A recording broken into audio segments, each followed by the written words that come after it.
Comment Nicodème a été surpris des enseignements de Jésus. Jean chapitre 3.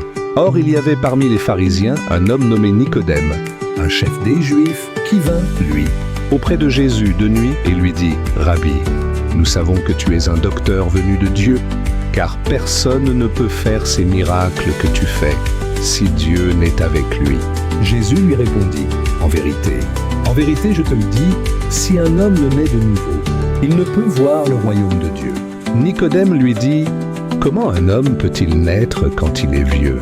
Peut-il rentrer dans le sein de sa mère et naître ?» Jésus répondit « En vérité, je te le dis, si un homme ne naît d'eau et d'esprit, il ne peut entrer dans le royaume de Dieu. Ce qui est né de la chair est chair, et ce qui est né de l'esprit est esprit. Ne t'étonne pas que je t'ai dit, il faut que vous naissiez de nouveau. Le vent souffle où il veut, et tu en entends le bruit, mais tu ne sais d'où il vient ni où il va. Il en est ainsi de tout homme qui est né de l'esprit. » Nicodème lui dit « Comment cela peut-il se faire ?» Jésus lui répondit « Tu es le docteur d'Israël, et tu ne sais pas ces choses. En vérité, je te le dis, nous disons ce que nous savons, et nous rendons témoignage de ce que nous avons vu, et vous ne recevez pas notre témoignage. Si vous ne croyez pas quand je vous ai parlé des choses terrestres, comment croirez-vous quand je vous parlerai des choses célestes? Personne n'est monté au ciel, si ce n'est celui qui est descendu du ciel, le Fils de l'homme qui est dans le ciel.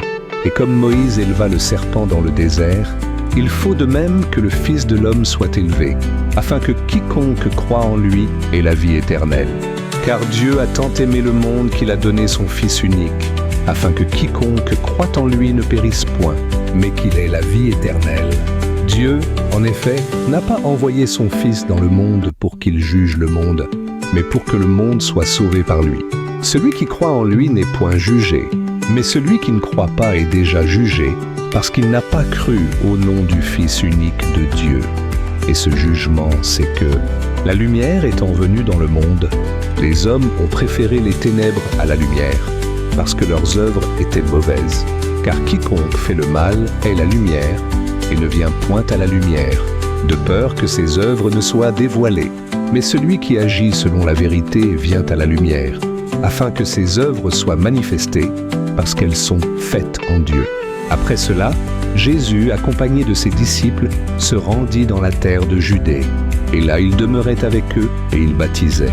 Jean aussi baptisait à Hénon près de Salim, parce qu'il y avait là beaucoup d'eau, et on y venait pour être baptisé. Car Jean n'avait pas encore été mis en prison. Or, il s'éleva de la part des disciples de Jean